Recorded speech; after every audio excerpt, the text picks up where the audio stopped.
Olá, pessoal. Vamos aqui aguardar as pessoas entrarem e vou chamar Guilherme também para estar participando.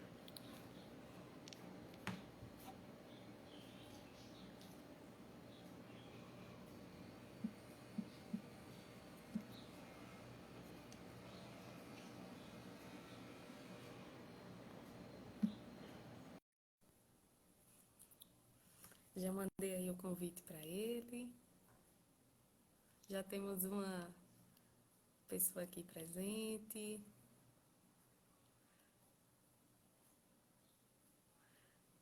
Olá, olá. Eu tô vendo que Guilherme já tá por aqui.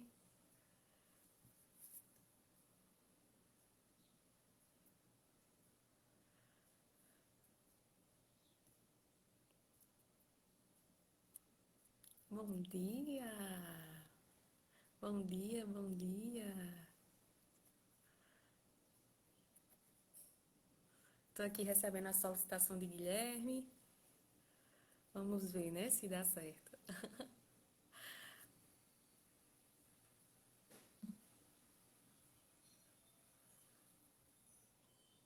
Bom dia, sejam todos bem-vindos.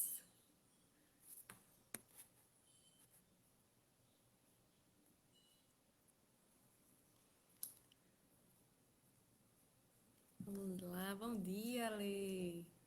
Oi, Bia. Olá,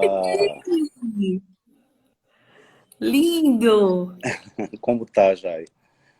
Tô bem melhor agora aí com você. Que coisa boa lhe ver. Agradeço muito, viu, o seu convite, fiquei muito honrado e me emociona muito a trajetória que a gente passou junto, desde professor, aluno e depois quando a aluna, de uma maneira muito bonita, cresceu tanto que igualou e depois superou o mestre Ai, aí dó. em neurociência, né?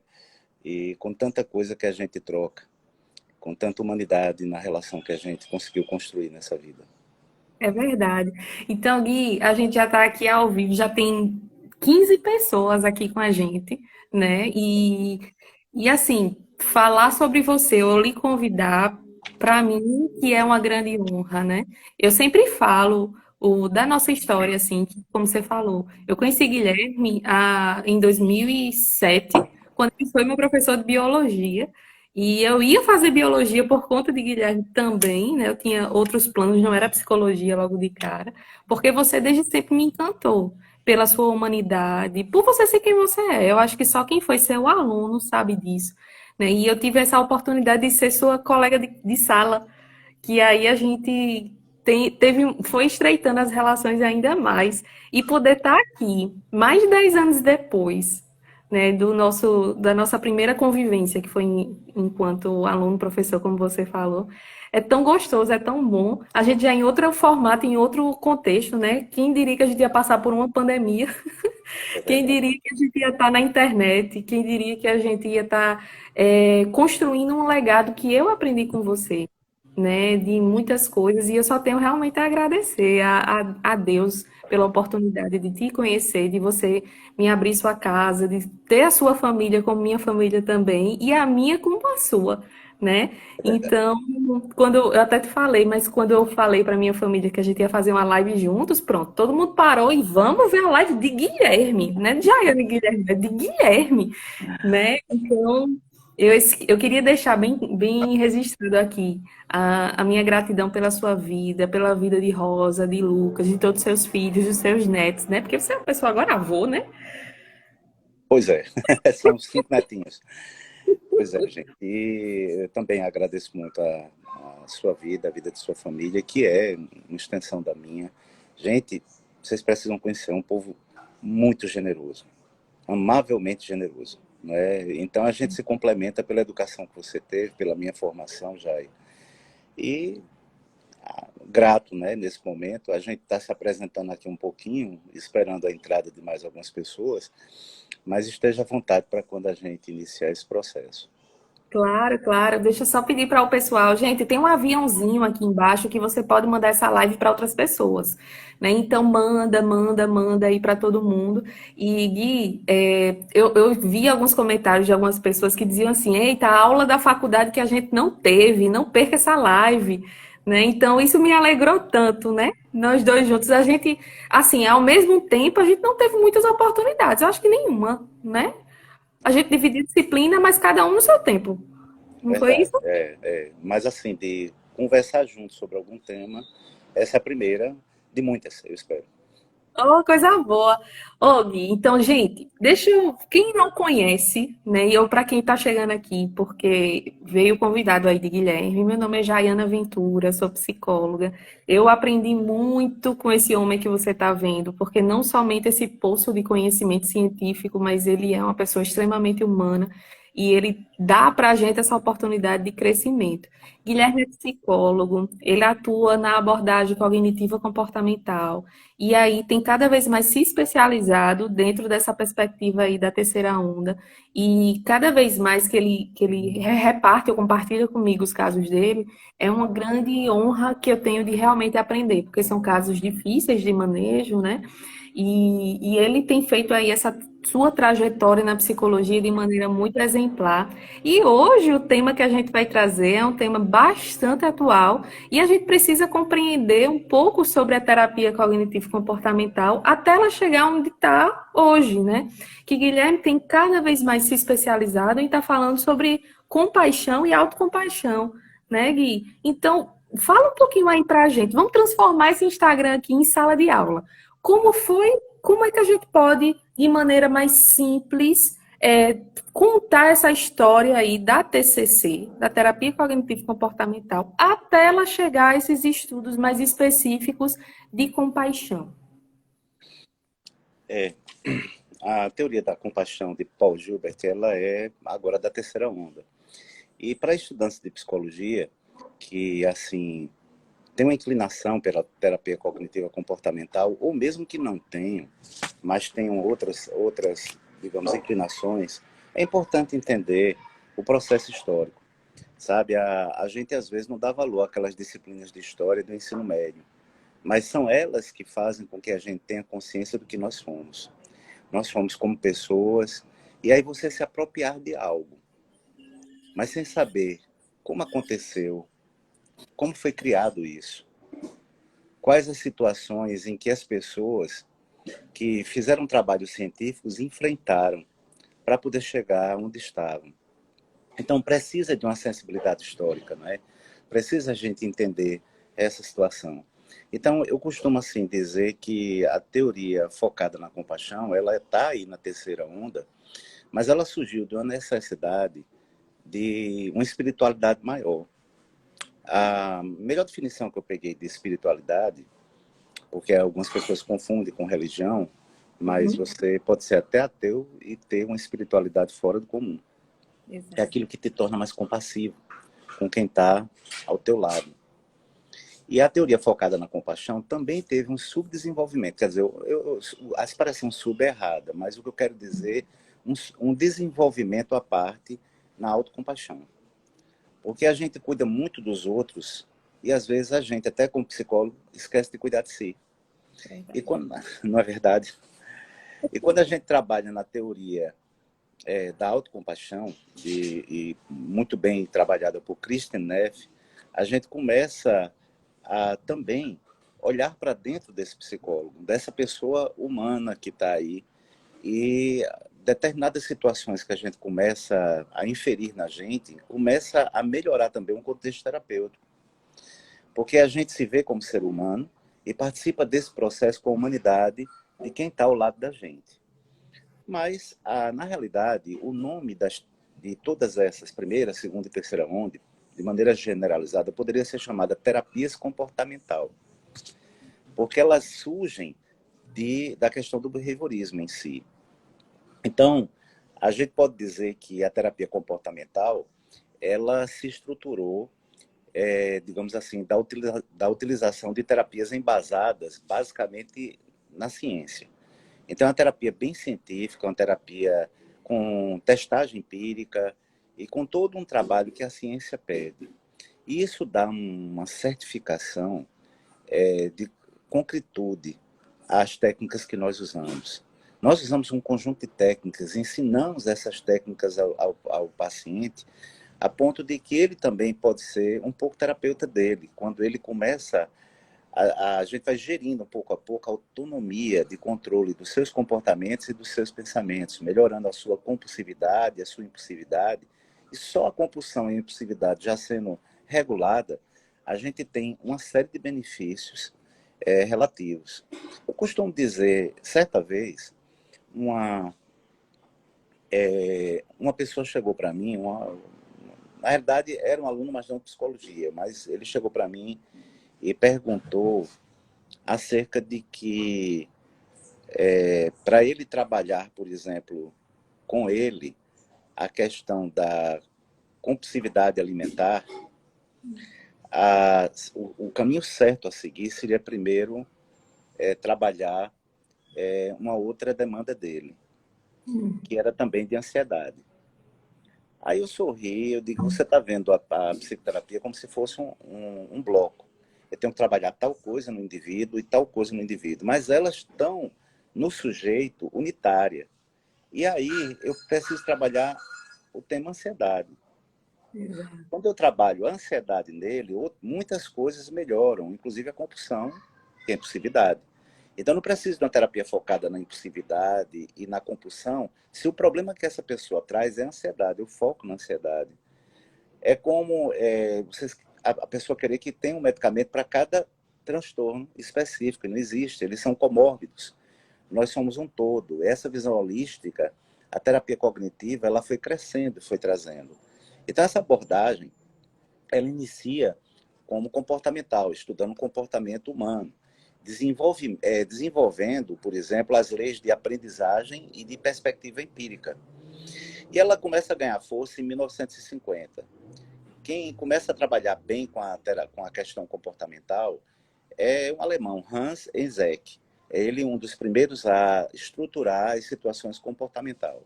O termo terapia cognitivo-comportamental refere-se, então, a estratégias de reestruturação, tanto do pensamento como do comportamento. E as características básicas dela, primeiro é que ela é científica, então a gente só pode fazer algo no consultório porque foi testado. Foi Exato. testado, foi trabalhado na universidade, né? Ela é individualizada e ela se iniciou assim, dessa maneira, porque eu vejo o foco de cada pessoa. Mesmo que a gente esteja fazendo terapia de casal, curiosamente, se usa uma estratégia na terapia cognitiva. A gente atende a pessoa isoladamente, a mulher, o marido e depois o casal. Porque a gente tem que ver as crenças disfuncionais que cada indivíduo tem, e por isso que a gente diz que ela é individualizada, mesmo quando nós trabalhamos uma questão do casal. Então, ela é científica, ela é individualizada, ela é extremamente ativa, porque ela pede que o sujeito participe dessa terapia. Ele tem que fazer tarefas, ele tem que reestruturar pensamentos, ele tem que fazer um relato da semana, e a partir desse relato da semana, nós observamos as distorções de pensamento que ele tem, os padrões comportamentais, e tentamos regular esses padrões comportamentais através de técnicas behavioristas e técnicas cognitivas de reestruturação de pensamento. Então, ela é precisa de uma parte basal, que é o sujeito conhecer os instrumentos básicos, e depois ela vai ampliando e aprofundando cada vez mais as situações que eu vou transmitindo para esse sujeito. As técnicas que nós usamos, como registro de pensamento, por exemplo, só pode ser feito quando o indivíduo entende a diferença de pensamento, emoção e comportamento. Então, por isso que ela é.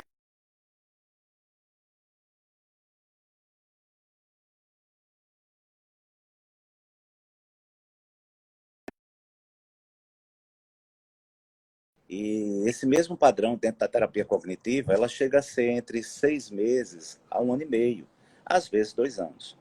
Contudo, apesar dela ser breve, há casos que ela pode ser contínua na vida da pessoa. Porque nós Verdade. tratamos muitas vezes pacientes com transtornos, não é, Jai? Exato. Como transtornos fortes, genéticos, não é?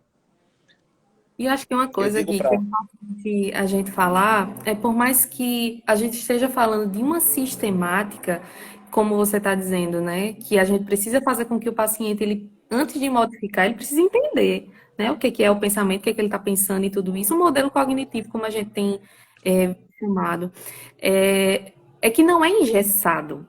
Existe esse mito de que a TCC ela é engessada, talvez, na minha opinião, porque ela foi oriunda, como você falou, lá dos behavioristas, né? E já tem um mito por si só que ele é um adestrador de pessoas, e isso não é verdade.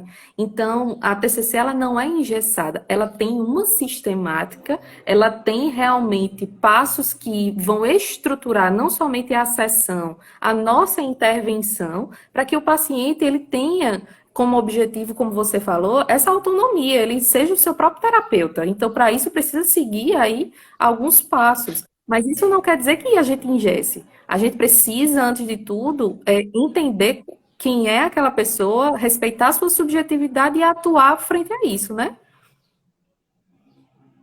Isso.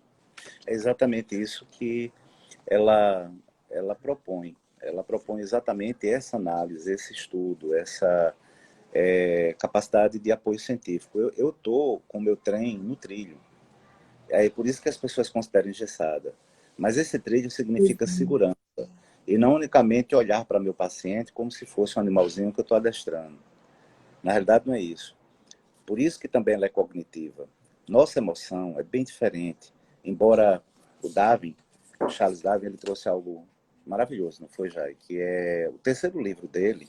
Pouco é lido por biólogos, viu? Eu sou biólogo, então eu posso dizer para vocês que não foi passado para mim, no curso de biologia, o terceiro livro. Qual a minha surpresa quando eu estou lendo História da Psicologia e vejo o terceiro livro de Charles Darwin citado em um livro lá de História da Psicologia. O terceiro livro, que história é essa? Quando eu fui procurar o livro, eu fui ler, olha o que Darwin falava. Hum, Era a expressão das emoções nos animais e no homem. O olha, Darwin, ele foi atrás da importância da emoção na seleção natural. Como a emoção ajudou a gente, nós animais, a sobreviver. A raiva, a ansiedade, elas nos preparam para algumas situações. Elaborar é mais um serviço nosso. exato. E aí, ninguém é animalzinho nessa hora, não. Nós somos animais porque pertencemos ao reino animal, mas aí eu me torno humano. Arte, religião, cultura, ciência e espiritualidade. Dentro dessa espiritualidade, a gente tem discussões belíssimas com o nosso paciente, sabe? A maioria dos pacientes, eles estão sofrendo, olhando para o seu próprio ego, olhando para dentro de si. Seu afeto está embotado, sua emoção está travada. E é interessante que a terapia ligada na autocompaixão diz assim: o que você resiste, persiste. Quando nós resistimos à dor, mais ela fica. Quanto nós mais resistimos ao sofrimento para não querer sofrer. Ah, aí a gente fala da nossa experiência. Uma pessoa disse para mim, um paciente, tá? Hum, Disse para mim que ele está com medo de voltar a amar, porque o amor representa às vezes sofrimento para ele. Aí eu fiz uma pergunta, uma ética socrática, e por não estar amando, você está bem ou está sofrendo? Aí ele parou, olhou e fez: eu estou sofrendo. Eu disse: interessante, você está resistindo ao sofrimento, sofrendo. exato. Aí ele disse: eu queria entender isso melhor, Guilherme. Eu disse: o sofrimento é inevitável na nossa vida. É a partir dele que nós crescemos.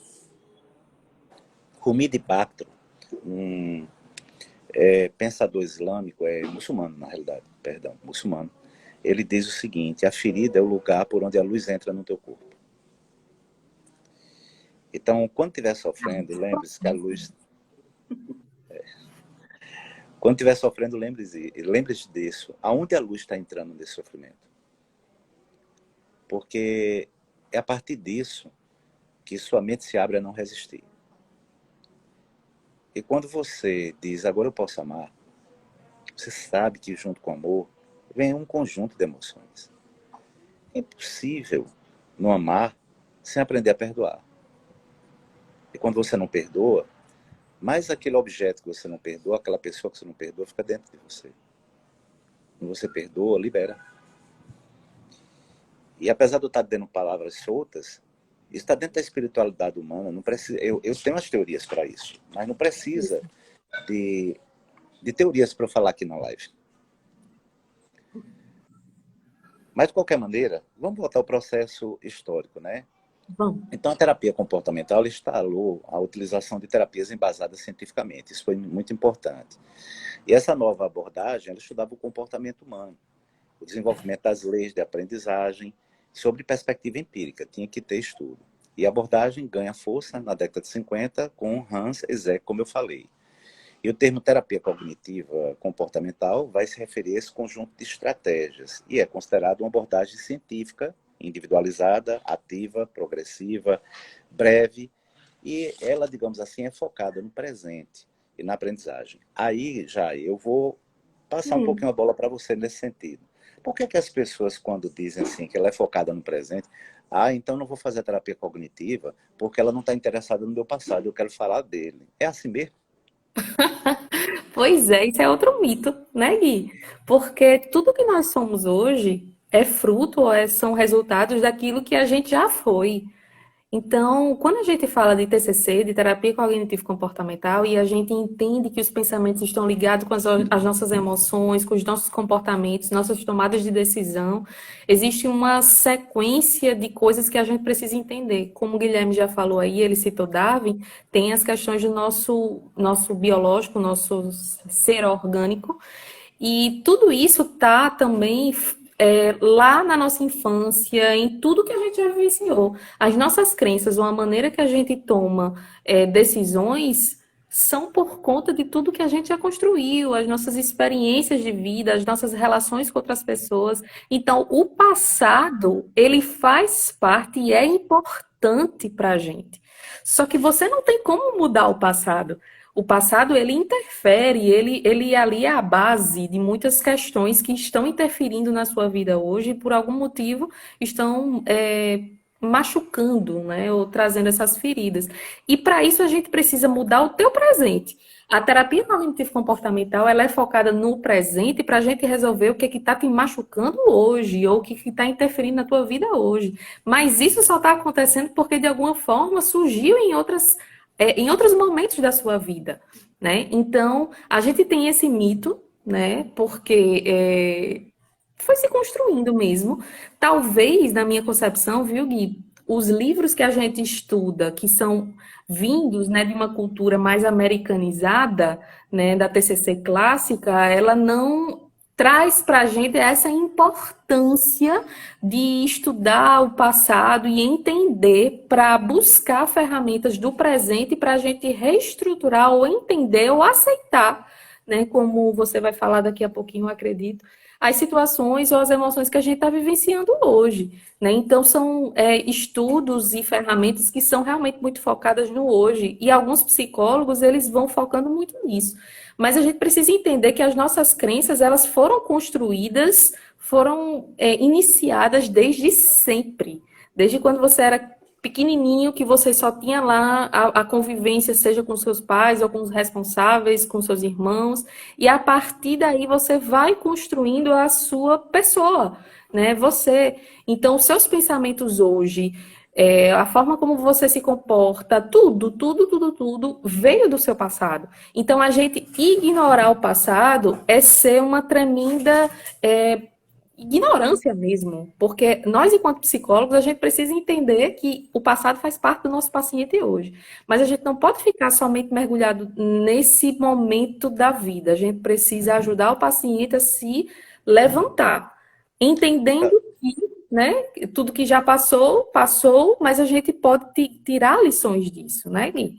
Talvez seja por isso que ela seja breve, porque exatamente se a gente ficar preso no passado, a gente vai tentar resolver o passado. Eu pergunto a você, como se resolve o passado? Não se resolve. Já passou? Já passou. Mas você pode ainda resolver seus sentimentos ligados ao passado, porque eles estão aí presentes. E é por isso que a gente vai focar nesse sentimento. O sentimento que está aí dentro de você. Aqui, Gui, não sei se você está vendo, acho que é o passado. É, é o passado, mas o sentimento é presente. Eu não Exato. perdoei, eu não amei, eu fiz algo e estou sentindo culpa. Eu vou focar na culpa. E quem não tivesse sentido culpa aí, que atire a primeira pedra, né? Olha, levanta o dedinho quem sentiu culpa já. Olha aqui. Eu levantar os 10. Mas a gente aprende a lidar com essa culpa, porque ela faz parte do ser humano. A gente aprende os elementos da culpa. Que elementos são esses? O que forma a culpa? Certo? O que forma a tristeza e a alegria? Por que as emoções se sobrepõem? Ah, um argentino, um psicólogo argentino. Eu peço desculpas a ele, porque eu esqueci o nome dele agora. E não vou dizer outro nome para poder não colocar o crédito a outra pessoa, né? Mas tem um psicólogo argentino que ele fala sobre uma metáfora da culpa e da tristeza. Eu vou usar isso aqui para falar sobre sobreposição de emoções, tá certo? Ele conta isso na forma de uma fábula. A culpa e a tristeza estavam andando juntas numa floresta. E desculpa, a culpa não, perdão, a raiva. A raiva e a tristeza. A raiva impetuosa, andando na frente, queria saber de nada. E a tristeza lenta, de cabeça baixa, andando devagar. E a raiva dizia, vem tristeza, anda logo. Daquele jeito impetuoso. E a tristeza, raiva, para com isso, eu tô aqui, tá difícil, as coisas estão difíceis. E ela, vamos, vamos, vamos. Aí a tristeza vai andando com a cabeça baixa e de repente bate nos braços da raiva. Faz, o que foi? Ela disse, olha que lago lindo, olha que lago maravilhoso, meu Deus. Aí a tristeza olha e faz, é bonito. Ele disse, eu não quero nem saber, vou tirar a roupa e nadar. Aí tira a roupa e entra no lago, começa a nadar. Aí vem tristeza, aí a tristeza diz, meu Deus, é tudo tão difícil, mas é bonito mesmo, eu vou nadar. Aí mergulha e começa a nadar. Quando ela mal começou a nadar, a raiva já tomou seu banho. Saiu e na pressa dela pegou a roupa da tristeza e vestiu. E foi andando na floresta. Quando a tristeza terminou o banho, olhou, peladinha, para um lado para o outro, cadê minha roupa? Meu Deus, minha roupa, onde é que está? Eu disse, já sei. Aquela impetuosa da raiva levou minha roupa. O jeito eu vestir a roupa dela. Aí vestiu. E desde esse dia, esse argentino conta pra gente que, às vezes, a raiva, ela vem vestida de tristeza, e a tristeza vem vestida de raiva. Eu usei essa fábula para explicar a paz de um adolescente que eu atendi. Normalmente eu não atendo adolescente, mas foi um pedido especial dos avós que eu conhecia. E aí eu atendi. E eu expliquei aos pais que eles diziam... Eu perguntei, depois de umas 3 semanas de terapia, foi atender os pais, e os pais disseram, olha, ele sente raiva o tempo todo. Eu disse, é? Ele disse, raiva o tempo todo. Eu perguntei, você tem raiva de quê? Ele disse, de tudo. Eu disse, não, mas não é possível, não tem ninguém que você não tenha raiva. Aí ele parou, olhou e disse, do meu terapeuta. Aí ele disse, pois é, ele não sente raiva de você. Eu digo, é porque aqui ele aceita incondicionalmente. Senão, ele teria raiva. Mas deixa eu explicar uma coisa, não é raiva que ele tem. Eu vou contar essa história. Aí eu contei essa historinha para eles. Ele tem depressão. Se você pegar um livro de psicopatologia da infância e da adolescência, você vai ver que nas crianças e nos adolescentes, a tristeza, ela vem na forma de raiva. Ela vem na forma de agressividade e de irritabilidade. A criança é muito mais irritável. O adolescente, tanto irritável, irritante, que ele irrita, como também ele vem com muita raiva. Quando a gente foi elaborando essa tristeza nele, eu percebi que tinha um padrão de pensamento suicida, que a vida não valia a pena. Então, eu mandei para o psiquiatra. E aí, começamos um trabalho para impedir esses pensamentos e com um medicamento, é claro, para ter mais segurança. E nós terminamos essa terapia dele com 6 meses, gente. O adolescente voltou a ser funcional. E o que eu trabalhei basicamente nele foram as emoções, o comportamento e a valorização da vida. Ele passou a ver o objetivo. E passando a ver o objetivo, a coisa melhorou. Então eu foquei no presente, eu não foquei quando ele era criança, embora ele me contou as histórias dele. E eu entendi que houve abuso dos pais e também corrigi essa relação com os pais. Abuso psicológico, né? Uhum. Bem, a terceira onda, esse termo se refere ao conjunto de terapias que surgiu nos anos 90, certo? E dentro da tradição da terapia comportamental. Então, a terapia comportamental surge lá pela década de 50. Na década de 90, a terceira onda. Nesse espaço, a segunda onda. Em si, a terceira onda, ela, digamos assim, ela reformula e sintetiza, ou seja, recria as terapias anteriores, certo? E, digamos assim, começa a colocar, a valorizar temas das tradições terapêuticas. Ela não esquece as tradições terapêuticas anteriores da terapia cognitiva comportamental. Mas falando da primeira onda, a gente pode falar sobre algo que a professora Jaiana domina como ninguém, behaviorismo. A gente começa lá com Ivan Pavlov, falando sobre condicionamento clássico, depois o John Watson, que funda o behaviorismo. É duas, é, eu não sei se é Thorndike ou Thorndike, eu acho que é Thorndike. Criou o condicionamento operante instrumental. Edmund Jacobson, ele utiliza um relaxamento muscular na terapia comportamental. Por que relaxamento muscular? Porque naquela época, a neuroanatomia consegue entender o funcionamento dos núcleos da base. E os núcleos da base, eles trabalham em cima de dopamina e GABA, ácido gama-aminobutírico. Quando nós estamos bastante ansiosos, os núcleos da base reestrutura a neurotransmissão, mandando mais dopamina para os músculos, que passam a funcionar mais agitadamente. E também o GABA reduz. Isso aumenta a ansiedade. E além de aumentar a ansiedade, provoca contração nos músculos de duas partes principais da gente, quando vem dos núcleos de base. A cintura escapular e a parte da mandíbula e maxila. Então, eles comandam muito movimento de articulação de boca e esses movimentos de ombros que a gente tem.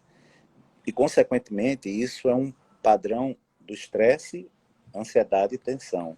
A pessoa sente tensões aqui, nessa região dos ombros, que às vezes Dói. retransmite para o braço.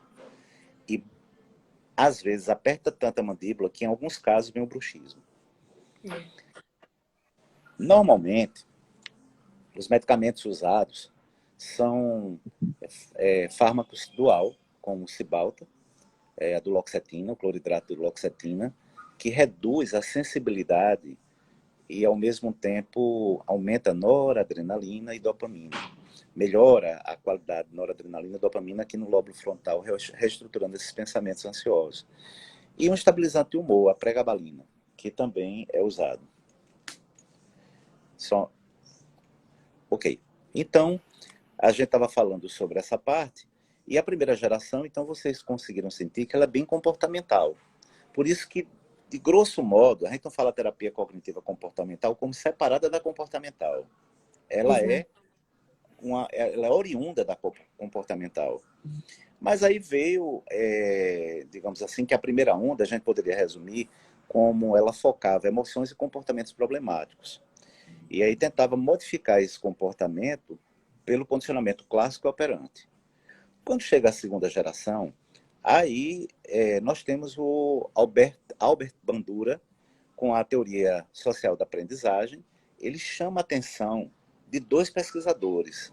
Um deles, inclusive, psicanalista na época, que era o Aaron Beck. E o outro é o Albert Ellis. Albert Ellis, ele trabalhava a terapia racional emotiva. E aí esses dois começam a trabalhar a segunda onda, na realidade. E o Aaron Beck, ele foi o fundador da terapia cognitiva comportamental. Então nós seguimos esse viés de Aaron Beck, mas Albert Ellis chamou a atenção de Aaron Beck. Só que Aaron Beck, ele trabalhou muito, continuou mantendo a questão de comportamento, emoção, mas jogou o padrão do pensamento. E aí é o que nós chamamos de tríade beckiana. A gente imagina aqui um triângulozinho, como eu estou aqui com os dedos, e setas em todos os sentidos, sentido duplo. Pensamento, emoção, comportamento. Pensamento controla comportamento, comportamento, pensamento. Emoção controla comportamento, como pensamento controla emoção, emoção comportamento. E emoção age no comportamento, comportamento na emoção. Então, nós temos aí o padrão da tríade beckiana. E é isso que nós analisamos no dia a dia, pelo menos no padrão básico da terapia cognitiva. Como estão as emoções desse indivíduo? Como estão os pensamentos? Ele traz uma classificação de pensamentos e de distorções cognitivas. Nós apresentamos isso. É interessante que não há nenhum segredo da terapia cognitiva e das técnicas usadas para o paciente. Por isso que ela é progressiva. A gente vai trabalhando com técnicas e esse paciente vai progredindo junto com os conceitos da terapia cognitiva. E E é vai tão legal que quando esse paciente, quando aprende isso, e ele chega para a gente e diz assim, Jaiana, Guilherme, eu estava em tal situação e eu entendi que era uma distorção que eu estava tendo, né? Então, isso para a gente, eu acho que não presente. tem. É, é algo assim que a gente percebe o quanto que aquela pessoa tá evoluindo no seu processo terapêutico e está levando para a vida, está crescendo, né? Então, esse paciente, ele recebe todas essas instruções da gente. E aí, uma coisa que a gente precisa sempre se lembrar é que a gente não é só essas técnicas, né? Então, é isso que faz a gente ser um psicólogo diferenciado dos outros que só acreditam que o psicólogo da TCC é mecânico ou que é quadrado demais. Então, a gente ensina a ferramenta, dá a ferramenta, ensina aquele paciente a lidar com o que sente, né? E sempre permitindo ele ser quem ele é. Isso, isso. Exatamente. E até ele se encontra melhor. Ele se conhece melhor como pessoa, que às vezes os pensamentos são tão disfuncionais que a gente desconhece as nossas características. A gente passa até a assumir outras que não são nossas, pela natureza cognitiva ou comportamental do indivíduo. Então, a gente pode dizer que a segunda onda veio com a primeira com os behavioristas, a segunda onda, a segunda geração da terapia cognitiva, com o trabalho de Alberto Bandura, que motivou Aaron Beck a trabalhar a terapia cognitiva e aí comportamental, e Albert Ellis a teoria racional emotiva. Mas aí, com o passar do tempo, veio a terceira onda, porque se sentiu falta, certo, de situações de compassividade, de situações de análise do próprio eu e redução do estresse. Então, essa terceira geração de terapeutas cognitivos, eles destinam, o foco é aliviar o sofrimento. O foco está na origem do sofrimento. O que nos faz sofrer. E a ACT, a terapia da aceitação e compromisso, ele trabalha com 6 conceitos de flexibilidade, porque eles dizem que o sofrimento, a origem do sofrimento está na inflexibilidade. Quanto menos flexível nós somos, mais rígido nós somos diante das coisas e do mundo, nós mais sofremos. A psicóloga Kaline fala, aprendi a ser um bonequinho de sal com você. Obrigado, querida. Obrigado. Eu vou aproveitar, viu, Kaline, e falar mais tarde sobre o boneco de sal, tá bom? Eu acho a metáfora maravilhosa, tá? Obrigado por ter lembrado. Muito obrigado. E Ela foi aí, no TCC, né, Gui? foi sim.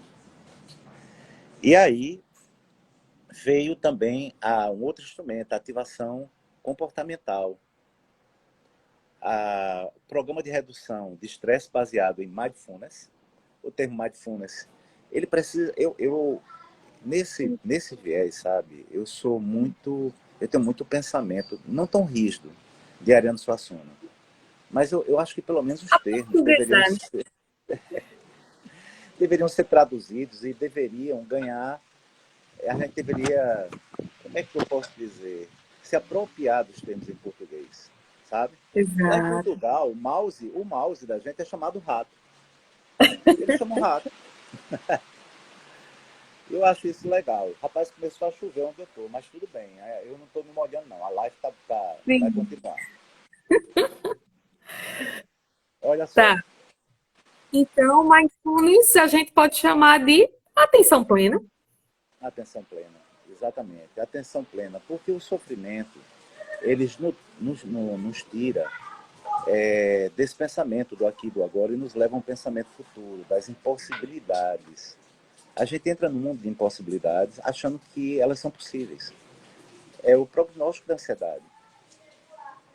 A ansiedade, ela difere do medo pelo seu caráter antecipatório. O objeto que está me trazendo ansiedade, pode ser que nunca esteja presente. Nunca esteja. Mas eu sinto como se ele já tivesse chegado e me comporto dessa maneira. Isso é sofrimento. Então, a acteterapia da aceitação e compromisso tem a sua marcação com Stephen Hayes, né? E ele começa a dar um embalo para essa nova geração de pensamentos baseados exatamente nesse protótipo. Aliviar o sofrimento, aceitação, e aceitação, gente, pede humanidade compartilhada. O que significa isso? Já ouviram falar desse termo? Humanidade compartilhada. Você sabe, eu já tive esse sentimento, tá? Já tive esse sentimento. E algumas vezes, aliás, muitas vezes, achando que meu sofrimento era único. Eu sou a única pessoa na face da Terra a sofrer. Desse Como, por jeito. exemplo, ninguém pudesse ter uma carga de trabalho maior do que a minha. Meu Deus, eu trabalho demais. Meu Deus, é isso, eu não tenho tempo para mim. E a gente fica naquela da... Eu sei que muitos aqui são novos, talvez nem se lembre disso, não sei nem se Jaiana se lembra, viu? Mas havia um desenho que está se repetindo, ele tem ainda nos dias de hoje. É Lupo Desconversa da Lebon, minha época, vai, diz. Lupo Lebon, Lobo Bom, e a hiena Lipe. O Lupo Lebon era o lobo bondoso. Só queria fazer bondade, salvar ovelhas desgarradas, alguma coisa. Mas cada vez que ele chegava perto de uma ovelha, a ovelha gritava, gemia, porque era um lobo, e o pessoal atirava no lobo, largava pedra, pau, o lobo só sofria. E ele tinha uma hiena, que era a expressão do sofrimento. Ela via dizendo assim, ó vida, ó azar, nada dá certo nesse mundo. E às vezes a gente entra, vou usar a expressão bem jovial, né, nessa vibe, né? A gente É, entra nessa história desse sofrimento. E o que acontece é que a terceira onda percebeu que muitas pessoas, desde o modelo industrial, quando mudou, e a gente passou a ter pouco tempo para a família, tempo livre pouco. E a gente não tem como mudar isso. Nós, eu pessoalmente, nós todos temos. Mas aceitar que a vida é difícil, aceitar que as coisas são assim, mas entender que a partir disso, eu também não sou a única pessoa a sofrer. Eu estou começando a trabalhar a minha humanidade compartilhada. Outras pessoas estão no mesmo caminho que eu. ô Gui, Pois não. desculpa, quer continuar? Não, não, por favor, vá. Geralmente, quando eu falo sobre aceitação, seja no consultório ou na sala de aula, sempre tem alguém que fala assim, mas eu não concordo. Fala pra gente qual seria a diferença de aceitar nessa perspectiva que você está conversando e concordar com as situações. Boa pergunta. Veja só, Voltaire, ele dizia assim, eu não concordo com nenhuma de tuas palavras, mas defenderei até a morte o direito de dizê-las. Eu posso mudar esse padrão de Voltaire e dizer assim, não concordo com esse pensamento, mas aceito que ele existe em outras pessoas. É interessante, porque você pode não concordar, mas outra pessoa pode concordar. E saber que outras pessoas pensam diferente de você é sentir que eu e o outro somos diferentes, porque somos humanos e cada um trilhou um caminho. E quando isso me faz olhar para meu esposo, minha esposa, para meu filho, para um amigo no trabalho, para um chefe meu abusivo, e perguntar por que ele é abusivo. É porque ele não gosta mesmo de mim. Ele me persegue porque não gosta de mim. O que acontece com ele? Quando você começa a ser mais gentil, é como os alienígenas dizem, não adianta resistir, você vai morrer. Então, é como os alienígenas dizem. Então, quando a gente concorda em aceitar, a gente abre um espaço para diálogo. E quando a gente olha para o outro e vê a história dele, a história do sofrimento dele, significa que agora eu abri um ponto de flexibilidade. Esse não concordo e não aceito, não concordo e não faço. É inflexibilidade. Eu sou assim, o mundo que me aguente. E o mundo não vai aguentar você não. E você vai sofrer mais. Não adianta resistir. Então, a grande questão é que quando a gente passa a olhar eu estava vendo aqui, não se aplica a você, mas cabe muito bem em outras pessoas. De uma certa forma, é assim que a pessoa rígida pensa. Não, eu não sou assim, os outros são. E às vezes nós estamos sendo igual. Então, quando a gente aplica o critério da humanidade compartilhada, ele vem junto com outro critério, humildade. Aceitar a possibilidade que o outro pode estar certo. Porque as pessoas me criticam muitas vezes. Quando uma pessoa que vive comigo me critica, aí vamos parafrasear o padrão nordestino da gente, dá um ódio, dá um ódio. É nordestino da Rede Globo, tá certo? Que a gente não fala assim não, mas dá um ódio. Mas quando a gente percebe que a pessoa pode estar certa, eu começo a olhar para o meu comportamento. Eu começo a analisar. Isso representa humildade. Os outros podem estar certos. E se eu percebo que mais de uma pessoa fala isso de mim, provavelmente, pode ser que eu não me sinta assim, mas é como eu estou passando minha imagem para as pessoas. E aí nós temos a técnica em TCC de autoimagem, né?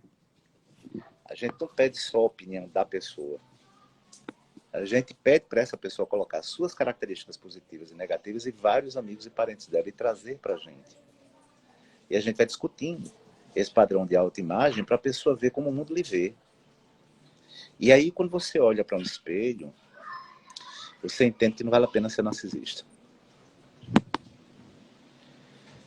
A ativação comportamental, o programa de redução do estresse baseado em mindfulness, terapia baseada em mindfulness, terapias integrativas, terapias comportamental integrativa de casal, terapia focada na compaixão e a terapia dialética. A terapia dialética, ela surge com Linehan Marshall e, curiosamente, ela era borderline e criou uma terapia para tratamento de pessoas borderline.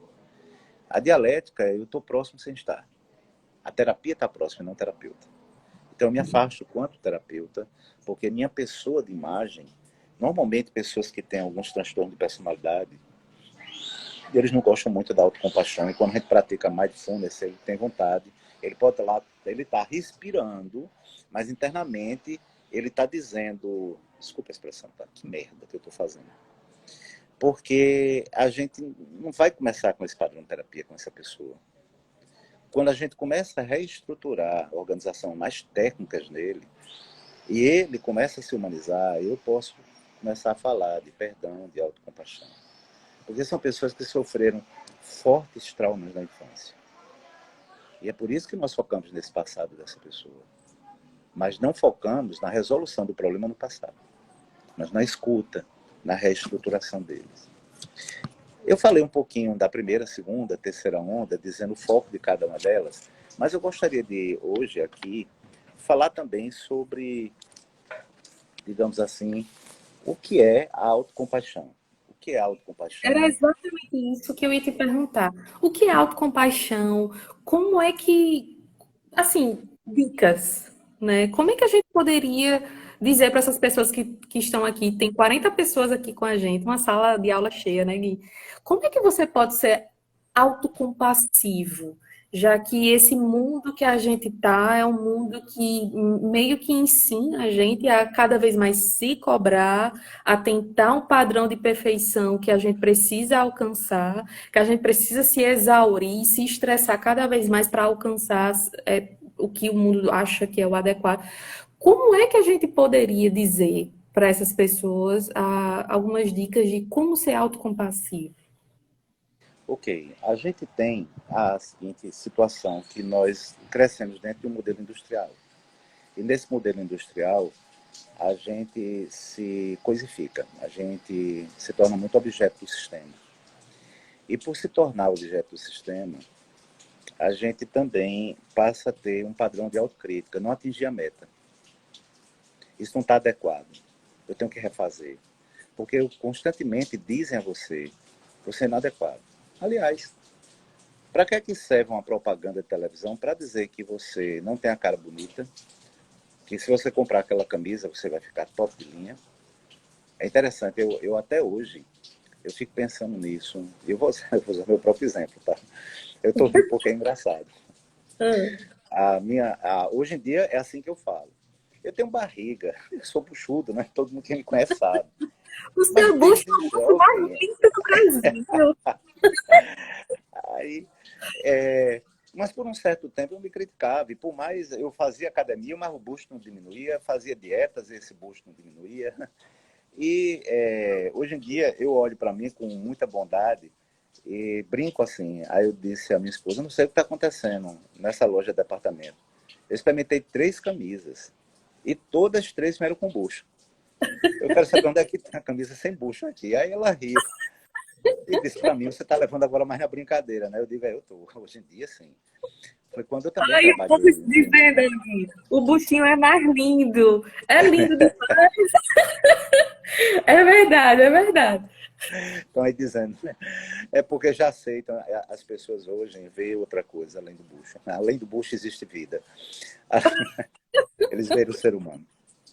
Verdade. E aí o que acontece é que isso começou quando eu comecei a estudar a teoria de Paul Gilbert, de compaixão. E me tornei compassivo comigo e com outras pessoas. E depois eu comecei a ler a Neff, a Christine Neff, e isso modificou muito o meu padrão de vida e me animou, empolgou demais para eu começar a trabalhar assim. Eu tenho um paciente bipolar, e esse paciente, ele,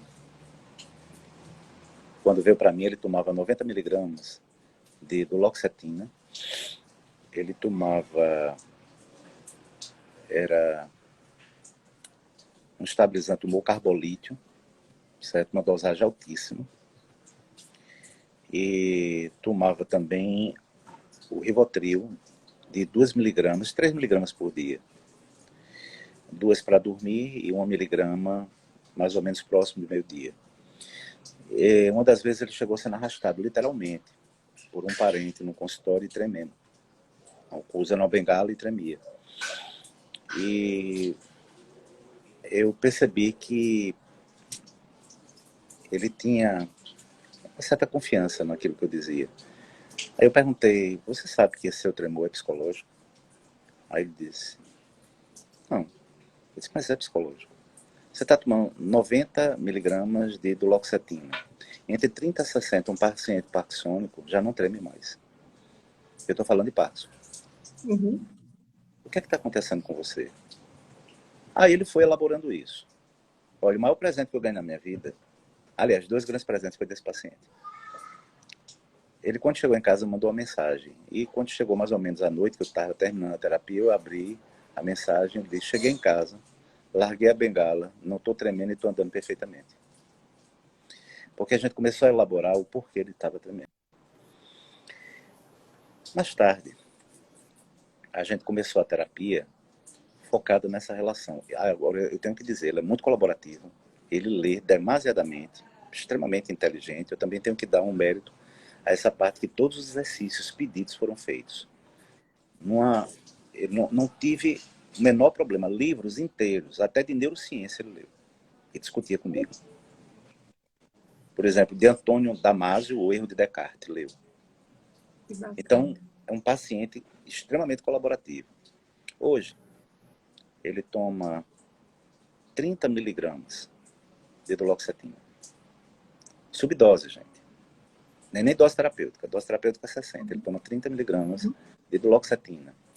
E toma 50 miligramas de topiramato. Um estabilizante do humor, que essa dose é usada só para enxaqueca. E nós estamos há 3 anos de terapia sem nenhuma crise. Nem depressão e nem mania. E isso é essa terapia de manutenção. Eu disse para ele o seguinte, a terapia na sua vida tem que ser constante. O terapeuta não. Mas a terapia Uhum. tem que ser. Quando cansar, não se sinta constrangido. Aí ele disse, tá difícil eu cansar de você, né? Bom, esse é o sentimento do momento, né? Eu espero que não, porque a gente faz uma boa parceria e continuamos cada vez mais crescendo nessa relação. E eu estou muito feliz com o andamento da vida dele. E tem outras coisas que, por eticamente, eu não vou falar, mas eu falei apenas do padrão que a terapia trouxe. E foi baseado em autocompaixão. O último estágio. Eu usei a TCC clássica para tirar ele da crise e de segunda onda, terapia cognitiva comportamental, e depois comecei com terapia da compaixão. Ela se baseia, o que é isso? Ela se baseia, nesse caso, em autobondade. Como eu falei para vocês, a gente veio de um mundo industrializado, e o Ocidente, as pessoas têm muita crítica, autocrítica. Se eu não atingir as metas, eu sou burro. As propagandas dizem que a gente não está adequado. E se você não chega, não teve uma meta financeira e conseguir ter o carro mais bonito, ter a casa mais bonita, ter aquilo ali, você é terrível, você não presta. E a gente está vivendo nesse mundo, gente. Então, exatamente por causa disso, a gente tem que substituir a autocrítica por autobondade. Como a gente pode fazer isso? Bem, a gente está tão acostumado a tratar os outros bem e a destratar a gente, que existe uma pequena técnica. A gente pede para... E às vezes tem paciente que não consegue. Eu peço para ele assim, eu digo, essa situação, se o melhor amigo seu tivesse desse jeito, o que você diria para ele? Fosse o melhor amigo seu e tivesse na mesma situação sua. Aí ele diz, aí eu diria para ele parar de se punir dessa forma, porque isso não vai levar a nada. Eu diria para ele que ele tem que aprender a se amar mais. Aí eu só faço regalar os olhos com a cara de quem... Aí ele diz, só que eu não consigo dizer isso para mim. Eu digo, vamos aprender. E aí passa um exercício com várias frases que ele tem que dizer para si, sabe?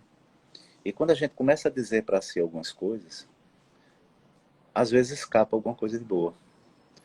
De verdade, a gente acredita. Às vezes se tratar bem, olhar para si quando você erra, poxa, eu erro, mas todo mundo erra. Humanidade compartilhada. Eu não sou o único a errar. Eu não sou perfeito, mas quem é? Não é? Então, eu não sou o único ser humano a cometer falhas. Todos têm. Eu tenho essa minha, mas eu estou aprendendo com ela. Thomas Edison, quando perguntaram para ele se ele acendeu a luz, quantas vezes ele errou até fazer a luz acender, ele disse nenhuma. O pessoal disse, oi, como assim, acendeu de primeiro? Ele disse, não, é porque quando eu não conseguia fazer ela acender, aquilo, eliminei um caminho. Aí procurei outro, até encontrar. Então nós somos assim. A gente erra, tenta acertar, erra de novo, tenta acertar, erra de novo, tenta acertar, e a gente vai cada vez errando menos e acertando mais. Que a gente vai aprendendo. Conexões sinápticas são feitas. A gente aprende a se amar e a gente aprende a ter humanidade compartilhada. E aí eu passo a ser mais generoso com o outro, porque quando o outro é grosseiro comigo, já, eu recebi um presente ontem não, segunda-feira. Olha, que coisa maravilhosa. A Conta. paciente disse assim para mim, das conversas que nós tivemos aqui, eu e meu esposo, a gente decidiu fazer uma coisa. Eu disse, o que foi? Isso foi decisão nossa, a gente teve uma conversa. Cada vez que a gente tiver uma briga, um magoar o outro, a gente dá um tempo. Que eu pedi para manusear a raiva dando tempo. A gente dá um tempo, e nesse tempo, a gente vai dizer por que é que ele magoou. Ele disse isso de mim, ele falou isso, ele falou aquilo. Mas a gente vai ver agora do outro lado o que ele tem de bom, o que ele me faz, o que ele me traz, como ele é para mim, dos momentos em que eu me sinto gratificada. Eu disse, vocês se comprometeram a isso? Eles se comprometeram, disse, parabéns, terminaram o registro do pensamento. Aprenderam a fazer o pensamento compensatório, que é uma técnica que a gente ensina. O pensamento compensatório é quando a gente tem um pensamento ruim sobre uma pessoa, sobre alguém, uma situação, a gente pensa do outro lado as coisas boas que vieram daquela situação, daquela pessoa, e aí a gente pondera. E ao ponderar, a gente reestrutura o nosso pensamento. E isso também significa que eu estou aqui no agora. Eu não estou no meu sofrimento. E aí a gente pratica mindfulness, mas erroneamente as pessoas pensam que confundem mindfulness com meditação. Um paciente meu usuário Exato. de drogas, eu só vou dizer isso, eu vou escutar você, eu quero escutar você. Um paciente meu Meu amor, usuário era de drogas, exatamente isso que você diferenciasse, né? Porque muita gente realmente dá essa confundida, né? E diz assim, ah, não, eu não quero meditar, não. Esse negócio de meditar é muito chato, eu não consigo me concentrar, eu fico mais ansioso. isso, exatamente isso.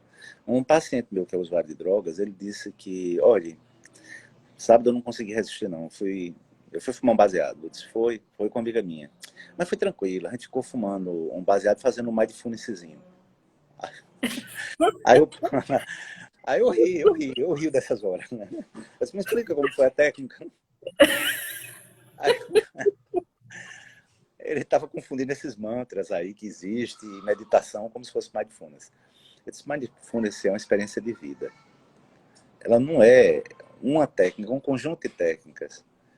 Por exemplo, você quando toma banho, você aprecia o banho, ou toma banho já pensando no próximo passo que você vai ter, que é vestir roupa para sair correndo para o trabalho.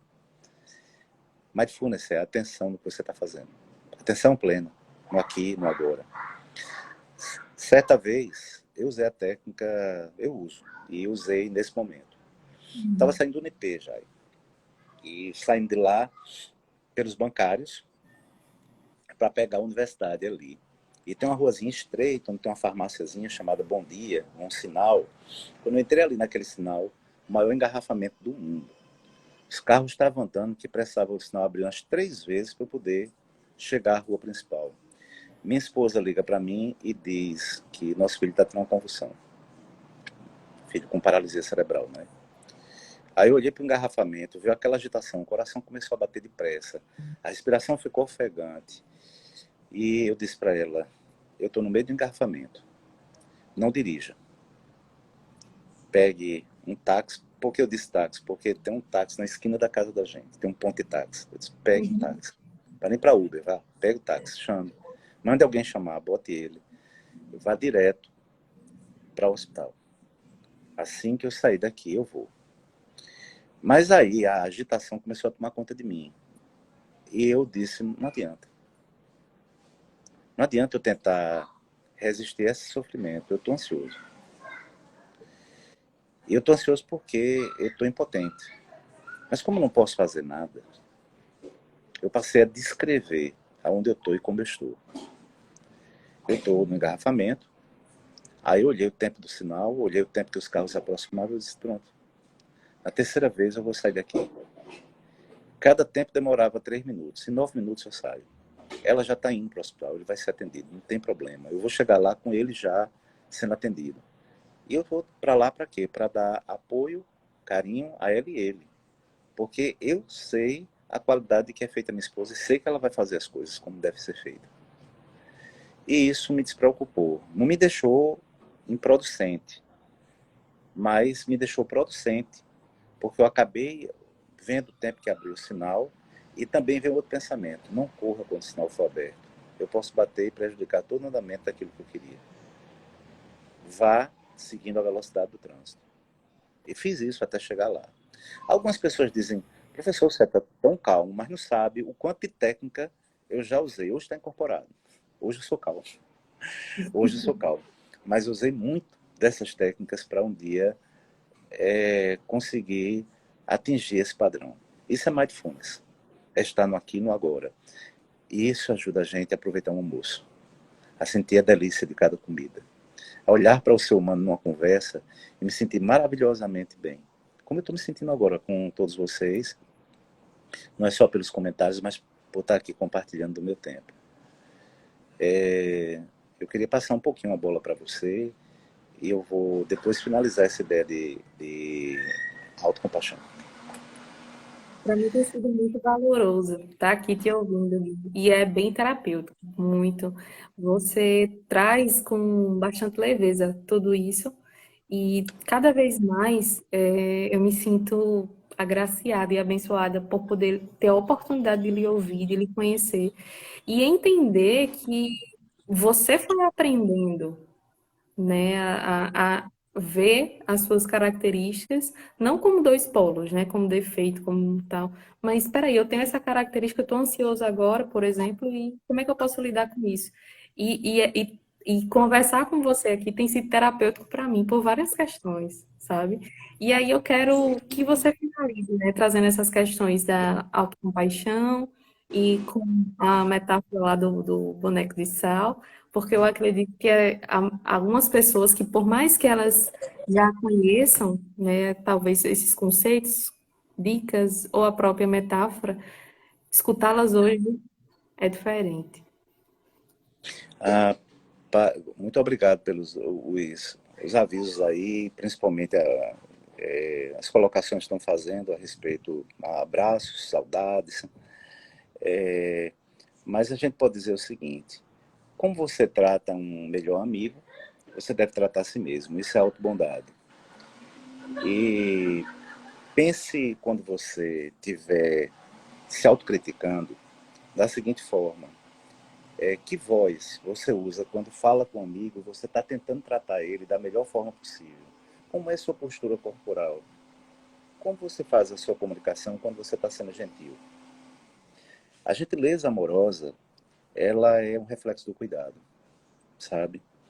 E nós temos também o carinho essencial. A diferença entre o carinho essencial e o carinho erótico. O carinho erótico é aquele que dá prazer porque eu estou em desejo físico. Mas o carinho essencial, eu senti muito de minha mãe. E senti de outras pessoas. Mas a minha mãe tinha um jeito de expressar o carinho dela. Ela estava com Alzheimer, estava ruim mesmo. E quando eu chegava na casa dela, ela sem andar, sentada em uma cadeira, assistindo televisão, e não falava mais, e olhava para mim, botava a mão, as duas mãos aqui no meu rosto, e eu me sentia como se fosse envolvido, abraçado e acolhido. E a gente pode fazer isso com palavras também. É a gentileza amorosa. E isso faz o carinho essencial. Quando eu começo a me tratar dessa maneira, eu trato melhor ainda os outros. Mas se você tem dificuldade de tratar a si, pense como você trata outra pessoa. Qual é a sua postura? Como é a sua comunicação? Que tom você usa? Quais as palavras que você diz? Diga para si. Nos piores momentos da sua vida. Aí você aprende a autocompaixão. Então, como você se trata é o que vai trazer esse benefício. Autocompaixão não é autopiedade. Não é autocomiseração. Autocomiseração, autopiedade diz pobre de mim. A autocompaixão reconhece que a vida é difícil para todos e que nós vivemos em um processo onde nós podemos ter perspectivas. E a gente não pode perder perspectiva. Isso é muito importante. Eu sempre procuro trazer para o meu paciente que perspectiva ele tem. Como ele tratar. E a autocompaixão também não é autoestima. Muita gente pensa que eu tenho algo contra a autoestima. Não, em determinados momentos a autoestima é importante. Mas É às porque vezes a autoestima... são diferentes, né, Gui? Oi? São coisas diferentes. São, são. Mas muitas vezes a autoestima representa aquele beijinho no ombro e apertar aquele botãozinho que todo mundo conhece para o resto do mundo. Muita gente entende mal a autoestima. Estimar-se a si, ela significa olhar para você e ver que você tem alguma coisa boa. E que naquilo você é muito bom. Mas eu posso ser bom em tudo? Então tem pessoas que no uso da autoestima acaba dizendo que eu sou o melhor. Uhum. É isso mesmo, não tem ninguém melhor do que eu aqui não, e pronto. E aí isso aí não é verdade. E aí na autoestima a gente vai em busca do consumo. Vestir a melhor camisa para as pessoas olharem para a minha camisa e esquecer quem eu sou. Comprar o melhor sapato de marca, mas esquecer que essencialmente o que nós somos é o que representa para as pessoas. Então, autocompaixão é uma maneira de eu estar presente na paisagem constante mudança que nós somos e o mundo que está ao meu redor. A autocompaixão, ela olha para você e diz que você é igual a todas as pessoas, mas que você pode ser amado sim. E aí, quando a gente utiliza a autocompaixão, em resposta à nossa ansiedade, a ansiedade diz lute. A resposta interna da gente para a luta é autocrítica. Nesse caso, nós temos fuja quando nós estamos com medo ou com ansiedade. E nesse caso, quando nós temos uma resposta, digamos assim, como é que eu posso dizer, do mundo, certo? A gente diz isolamento, a fuga representa isolamento. Quantas pessoas se fecham, se isolam em si? Eu estou fugindo do enfrentamento. E a resposta ao mundo, muitas vezes, elas pedem que a gente congele. A ansiedade faz isso, faz você parar. Mas como é a resposta interna do congelamento, do mutismo, como a gente chama na terapia cognitiva, né? É a ruminação. A Uhum. ruminação é se prender à crítica que as pessoas fizeram de você.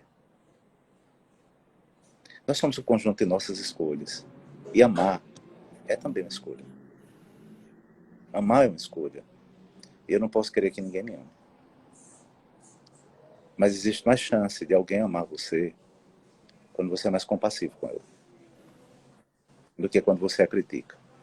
Há mais chance de você se amar quando você é mais compassivo com os seus sentimentos. Então, a gente pode dizer que quando nós temos um trabalho em cima da autocompaixão, nós temos menos tristeza, mais felicidade, menos insatisfação, mais satisfação na vida. Digamos assim, menos problemas de confiabilidade e mais autoconfiança. E por incrível que pareça, a autocompaixão diz, eu tenho que cuidar do meu corpo de alguma forma. E é por isso que toda vez que eu vou para o cardiologista, ele olha para mim e diz, Guilherme, tuas taxas estão boas.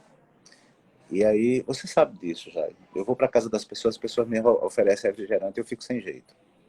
Não fico na sua, porque o pessoal me conhece. Porque eu procuro não tomar, mas eu tomo. Eu tomo, sim. Em há situações em que eu tomo refrigerante. E principalmente quando eu vejo que há outra coisa a oferecer. Não vou ser mal educado. Mas quando eu estou à vontade, eu prefiro não. Eu prefiro tomar eu prefiro água, sabe? Cuidar dos nossos corpos. Evitar tantos alimentos industrializados que existem.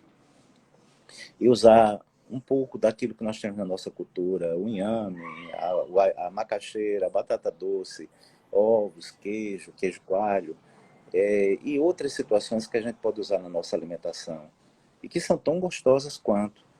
E a gente deixar essas coisas para uma situação especial, uma viagem, alguma coisa assim dessa natureza. E a gente cuida mais do corpo da gente. Então era o foco da autocompaixão é exatamente isso, mais felicidade, mais satisfação na vida, mais autoconfiança, mais saúde física. Eu agradeço imensamente, Jair. Você não sabe a alegria e o quanto eu também, eu sou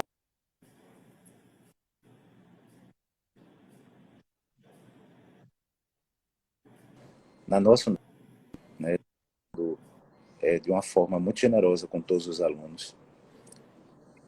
E eu só tenho que dar gratidão a Deus por ter colocado você no meu caminho, viu? E a muitas pessoas que estão aqui também, que me ajudaram. Olha, a gente é uma construção, né? A gente é uma construção. E você faz parte da minha trajetória, sua família também. E eu só realmente só gratidão mesmo. E muito obrigada. Muito obrigada por existir, sabe? Não por essa live, que essa live é um ponto na nossa história toda, mas por existir, por sempre cuidar de mim, da minha família, de ter esse cuidado carinhoso, esse cuidado afetivo e verdadeiro, né? Incondicional. Então, só realmente agradeço. E para todo mundo que ficou esperando até aqui, conta a metáfora do boneco de sal. É verdade. Existia existe um boneco que, por encanto, é uma fábula mito, né? Que, por encanto, ele tinha aparecido no sertão nosso, nordestino, feito de sal. Ele conhecia muito bem os elementos do sertão.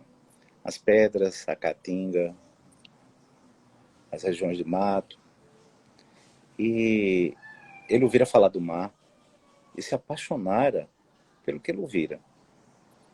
Então ele estava apaixonado pelo mar. Ele queria conhecer o mar. Ele idealizou o mar, ele queria conhecer. Só que era muito longe de onde ele estava. Mas um dia ele decidiu fazer a aventura. E atravessou matas de caatinga, por pontes em rios, foi até a zona da mata e finalmente ele entra naquilo que ele acha que é o mar. Mundo de águas, ondas, areia branca. Ele vai chegando perto e como na fábula os seres falam, ele perguntou, quem és tu? E o Mar disse, eu sou o Mar. Ele disse, eu vim aqui para te conhecer. Eu quero te conhecer. Como é que eu faço? O Mar diz, se aproxima de mim. E ele vem. E quando ele vai se aproximando, ele toca com o dedo na água do mar e o dedo dele é levado, porque ele era feito de sal. Ele dá 2 passos para trás e diz, Mar, o que é que tu me fizeste? O Mar diz, nada. Eu te dei de mim e tu te deste de ti a mim. Não percebes? Não me conhece melhor agora? Ele disse, pensando bem, eu conheço um pouco. Mas eu queria te entender por completo. Como é que eu faço? O Mar disse, vem ao meu encontro. E ele foi. À medida que ele vai andando, ele vai se diluindo. Até que chega uma onda enorme e engole o boneco. Mas no último suspiro do boneco, o Mar faz uma pergunta e ele responde. O Mar diz, não me disseste quem és tu. E o boneco diz, eu sou o Mar. Essa parábola é a parábola do amor. É a parábola dos relacionamentos, é a parábola do cuidado. Saint-Exupéry no Pequeno Príncipe, o Pequeno Príncipe via num planetazinho, apareceu uma semente de rosa e nasceu uma rosa lá. Quem lê o livro sabe que essa rosa era um saco. Ela, exigente, né? Brigava, reclamava. E o príncipe fazia de tudo para atender os desejos. Até uma campânula de vidro para protegê-la contra os raios ultravioletas do sol, os ventos espaciais, ele fez.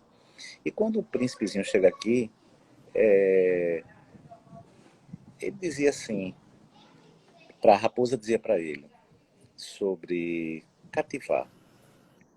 E o príncipe diz, o que é cativar? Ele diz, criar laços, é uma palavra muito antiga. Realmente, se você não sabe a origem da palavra cativar, ela vem de cativeiro. Prender. E quando eu crio laço com a pessoa, eu me prendo. E aí o príncipe diz para a raposa diz para o príncipe, foi o cuidado que tu tiveste com tua rosa que a tornou única no mundo. Vai visitar um plantio de rosas e vê se tu acha outra igual. E ele não acha, né? Porque ela é única no mundo. É o cuidado essencial, a carícia essencial, que faz com que as pessoas sejam únicas para a gente e a gente seja único para elas. E isso só é possível na relação. O boneco de sal se tornou um pouco do sal.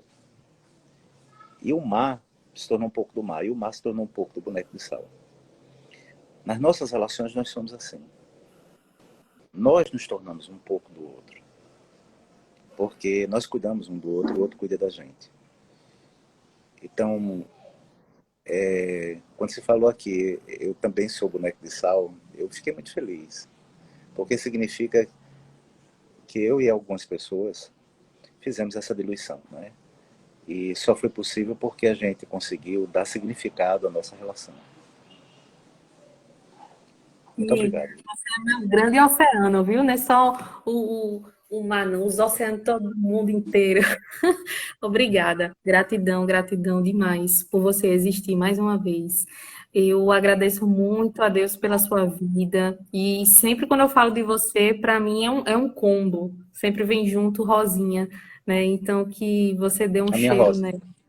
É, então eu acredito e vejo muito vocês como um casal assim muito inspirador, né? E que um dia eu tenho uma rosa assim também, né? Então, mais uma vez, muito obrigada. Eu acredito que todo mundo que ficou aqui, e essa live vai ficar gravada assim, não só aqui no meu perfil no Instagram, mas ele está no YouTube e depois eu te mando, Gui, o link para você guardar também, porque foi um momento muito especial. E depois, né? A sós eu lhe conto o quanto que isso foi terapêutico para mim, enquanto pessoa. Porque antes da gente ser psicólogo, antes da gente ser professor, antes da gente ser qualquer coisa, a gente é uma pessoa. E eu tenho cada vez mais aprendido a como é importante a gente se aceitar, a gente se amar, porque tudo isso realmente faz essa diferença na nossa vida ter mais sentido. Então, muito eu tenho a agradecer de verdade a você. A gente tem uma relação que a gente não precisa se falar todo dia, toda hora, ou estar um na casa do outro, com a família do outro, porque a gente sabe que a gente existe, a gente está ali para os momentos bons e os momentos ruins, Gente, sempre. eu às vezes vou deixar algum objeto na casa de Jaiana e dos pais dela, não tem como ficar lá menos de 1 hora. Porque foi ocasional, a gente não combinou nada, mas acaba ficando lá, porque é muito agradável estar lá também. Oh, Gui, e a recíproca é verdadeira demais, demais, demais.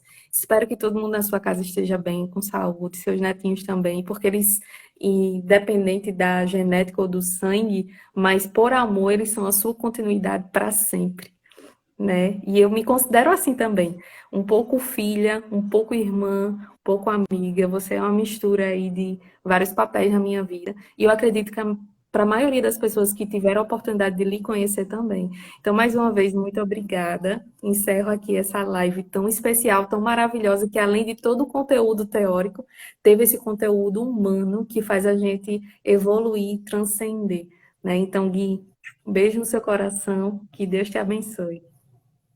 Tchau, tchau, gente. Obrigado.